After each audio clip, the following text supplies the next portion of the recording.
Hi everyone, this is Lorraine and let me just adjust this just a little bit. I've been looking forward to doing today's live broadcast on the ups and downs of healing. This is part 6. This is definitely turning into a series. And what I want to talk about today is spiritual bypassing. And I want to just tell you that this is a hot button for me. And it's a hot button because I feel so strongly about really feeling that this is time to start looking at what spiritual bypassing really is and how you may be unconsciously working with spiritual bypassing, which is affecting your health and your vitality. And it really affects every area of your life. So the first thought that I had was to get a definition of spiritual bypassing. So I went on Google and I want to read you what I found. This is written by John Wellwood, who is a Buddhist teacher and psychotherapist. And he says, a spiritual bypass or spiritual bypassing is a tendency to use spiritual ideas and practices to sidestep or avoid facing unresolved emotional issues, psychological wounds, and unfinished developmental tasks. And it reminded me that when I was working in a recovery center back in the 1980s, which is really how things turned around in my life, coming from, I don't know, some of you may not know that I was an account executive in the accessory area in Fifth Avenue in New York for many years before I found myself coming back into doing this kind of work. The universe has an interesting way of moving us in the direction that we're meant to be on when we're not in that place. And that may be true for many of you who feel like you're here for other things. So when I was working in the recovery center, and I was working as an addictions counselor, and I was running 6 groups a week. I was working with about 80 people a week. And in the individual sessions, it became very clear to me that in order to do some of the deeper healing work, it was very important to help people to develop their internal foundation, to develop a sense of confidence, a sense of inner strength, to help them to get to know who they really were and are from the inside out. And it was very important that I saw that, because I realized that if a person does not have some of that internal foundation built in, it's just like if you're going to build a house on a shaky foundation and you start adding walls and windows and a wind blows, a heavy wind, the house is going to fall down. So without really working with people to develop that kind of foundation, which is at the heart of everything that I do with people, then I knew that if we started doing the deeper work, that they were likely to relapse and collapse into the emotional pain, which is one of the reasons why they were dealing with addictions in the first place, because they were numbing out. And so if you're going to open something up, I think it's really important and in integrity to help people to find that place of inner strength before you start going into some of those nooks and crannies. And that was one of the things that I really also loved about the 12-step principles, was that it supported people in recognizing how powerful and essential the spiritual relationship is to health and healing if we want to live a great life. Because people discovered that relationship was such a powerful source of strength and guidance and liberation when they were working in those deeper places like shame, rage, and fear. And in my experience, that connection, I think, is the most important relationship that we can have in our entire life. That, to me, is about living from the inside out. So when I think about spiritual bypassing, I see that it protects us from being vulnerable, and it's through our vulnerability that we connect with our heart and our soul. And it's through our vulnerability that helps us to develop the courage and the bravery to walk through any health or life situation, because we can access the power of our true nature, which is limitless. I was on a call this past Sunday with a woman who is just such a sweetheart. And she's somebody who has been on a spiritual journey for a very long time.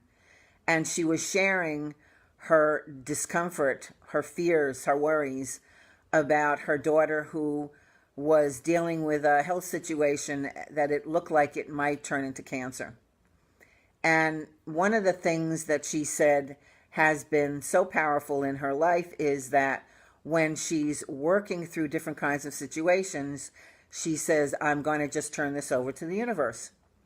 And I have certainly done that many times when I have done my part, when I've shown up, when I've been seen, when I have worked with whatever has come up for me that is mine to do, and then I let go and I turn it over to the universe. And it was almost as if she was apologizing or feeling some shame because she had felt all of this worry and concern. This person was her daughter. And when things hit close to home, it's harder for us to distance and move into a place of neutrality. And who says we're supposed to do that? We're here to feel. And as she was describing her struggle, and it sounded as if she was feeling like she didn't do it right and she should have been able to turn it over to the universe faster. And I could feel the energy stirring up inside of me.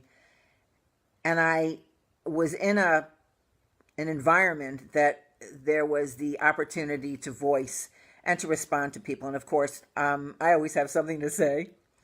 And I said to her, may I say something to you? And she said, yes. And I said to her, what you're describing to me is spiritual bypassing, because you're having real, normal emotions coming up. And what you're doing, what I'm hearing you say, is that you are looking to jump over those emotions without honoring them and go into feeling good and turning it over. And to me, that's just another way that we're falling back into this pattern of, how do I get rid of this?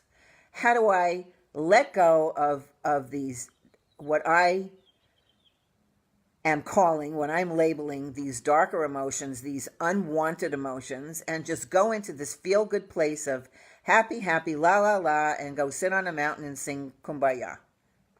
Well, guess what? That's not going to work. Because we are here as both humans and souls. And as part of our human experience, the way in which we feel is critical to our ability to heal. We're here to feel. Over the weekend, I was listening to many videos by Brene Brown, who I just love her. And one of the things that she said that echoes what I truly believe and have experienced is that when you are not willing to be vulnerable and you are trying to eliminate those uncomfortable feelings, you are also shutting yourself off from all the feelings, including joy. And I thought that was so brilliant, the way that she said that, because it's something that I've endeavored to explain to people, is that we cannot compartmentalize and decide, I like these feelings, I'm just going to feel these, and I don't like those, and I'm just going to get rid of those. And all we're actually doing is stuffing them back into our bodies. And when we don't have an opportunity to release those emotions, which is energy, then it has no exit point. And if it has no exit point, then it's going to be doing something in your body.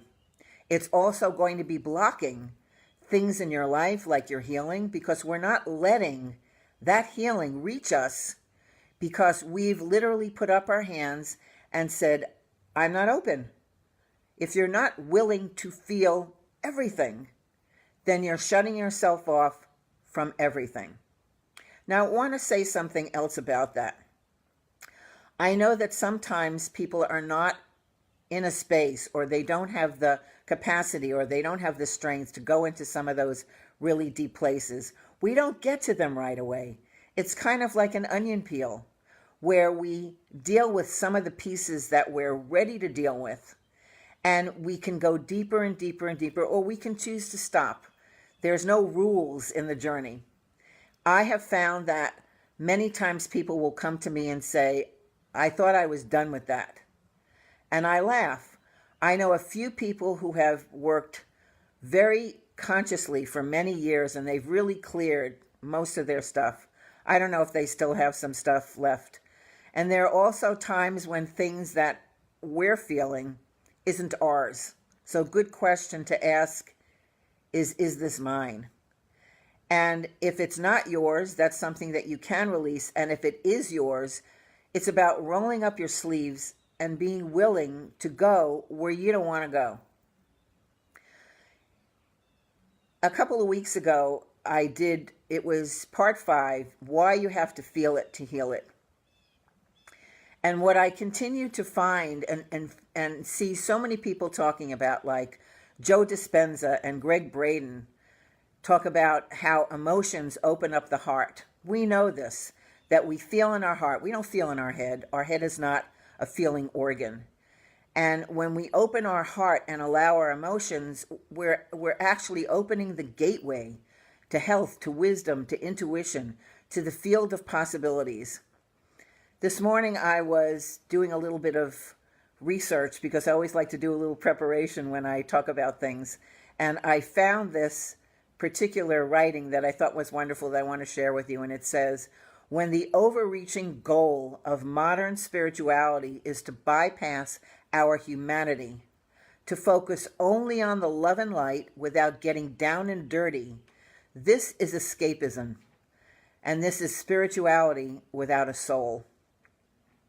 It reminded me of a couple of years ago. Some of you have been witness to my journey over time when I was first diagnosed with cancer. And I've shared that when I first got that news, I didn't have a fear reaction.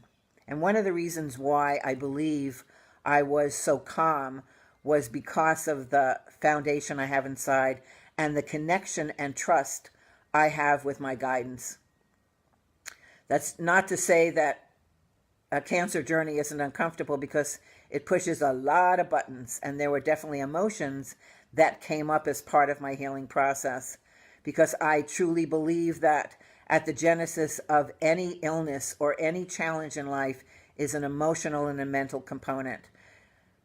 So often I see people when they're dealing with a health challenge that they look at it strictly from a physical vantage point. And the reality is that we are mental, emotional, physical, and spiritual beings. And if we don't look at the whole, then we're continuing to compartmentalize things and hope, crossing our fingers, that the choices that we're making are right. But we can be bypassing and skipping over some of really powerful emotions that are contributing to the causal level of why we're having so much health difficulties or life challenges. And so I look at everything, and you better believe that I looked at that within myself. Not that I have not been looking at that through my 30 years of being on my journey. So there was a point that I was really trusting on my guidance even more, because I was in new territory. I'd always had great health, and I never had any major issues, just kind of niggly things. And here I was dealing with something that felt really, really new and very big. And I went from a stage 1 diagnosis to a stage 3 diagnosis when things moved into the lymph areas under my arm. I had been doing extremely well, and I had done it more in a natural way with a minimal amount of medical intervention, because it felt right for me. And there was a point that things got so bad, so very serious. And what I realized was that I was straddling two places, that I was in trust with my spirit and in denial with the situation. I have to tell you that that was hard, was really, really hard, because I wanted things to go a certain way. And I was investing that energy into trusting that, and I was in total denial about allowing the medical community back into my life to support me in some ways that I needed. And it took being in a state of agony and praying to die before I could let go of being in battle, being in denial, being in, I guess I would say, fear. And it was more about fear of suffering and fear about maybe what I was experiencing was bigger than I, and I wasn't as powerful as I thought I was, even though I know that I'm pretty powerful. And when I, in that spiritual connection, everything is possible. But when you're in these spaces, there's this push-pull between your human self and your soul self. And if I had just sat there and just thought about feeling good and just being in the light and didn't deal with some of what was going on, I don't know that I would be sitting here with you today. So I hope that you're hearing that it's not all one or the other, that in order to be working in the light, you have to be able to walk in the dark. And whatever it is that you're trying to jump over is going to become a bigger mountain that is going to smack you in the face. And it's not always comfortable when that happens. And yet I believe that in those moments when things are at such a level of intensity, it is an indication that you are so close to a major breakthrough if you will go the distance and you will work with what is in front of you instead of trying to run and hide, trying to push it down, trying to make like it's not there, and get some assistance that you may need in order to get out of your own way so that you can move through that experience and reap the blessings. That's how it was for me. It was probably, and has continued to be, one of the most powerful, catalytic periods of my life that has moved me forward in myself, in my gifts, in my connection with my own spirit, and feeling more alive than I ever have in my whole life. And that's not to say that I don't have some difficult days when I'm not feeling as strong. I will tell you that it has been significant in helping me to become the person that I am today and moving me into the next version of myself. I wouldn't have missed this for the world. I think I would have chosen to do it a little bit differently. For those who know me, sometimes it takes a lot for me to get my attention, and it's me getting my attention. It's not the universe doing anything to you. It's really you in your love and devotion to your purpose for being here, for your experience, that it will look for every opportunity to help you find your way home, which is home to who you are. I believe that the key, one of the keys, in addition to the most important relationship, is the one that you have with your spirit, with your soul, with your divinity, whatever your language is your internal foundation. That's working with your emotions, getting strong inside, building confidence, getting to see where your strengths are. These are the places that create the pieces that you can stand firmly on, knowing what your values are, looking at the experiences that you've gone through in the past when you've stood there and said, how the hell am I going to get through this? I've never been here before. Your history is irrefutable proof of what your capacity is, and you ain't even touched the surface of what's possible. That's what I find the most exciting. So when you fear knowing, seeing, and feeling anything, it's going to block you from your deeper connection to your inner healer, your divine self, which is your true source of power, your true source of all healing, of all health, and all solutions to every one of your life situations. This is the journey that we're on right now, and it's not going anywhere. You're either working with it, or it is going to find you in some way to get your attention. And it's up to you whether it's a gentle or a difficult process. So I invite you to look at where you might be in some denial, where you may be in some resistance, where you think that you're done with something, and that's not to say that you're not. But you know, we are very tricky humans, and if there's still a charge with something, if there is a memory that keeps coming up, if there's something that you return to that just feels like a pebble in your shoe, take a look. It may be you giving you that nudge to say, hey, there's something here for you. It may play out in health. Many times it plays out with health because that scares the crap out of people. And so there's a brilliance at work here that it's going to find a way to get your attention in the way that's going to trigger your buttons. And so there are blessings in that. Not always comfortable, and you're welcome.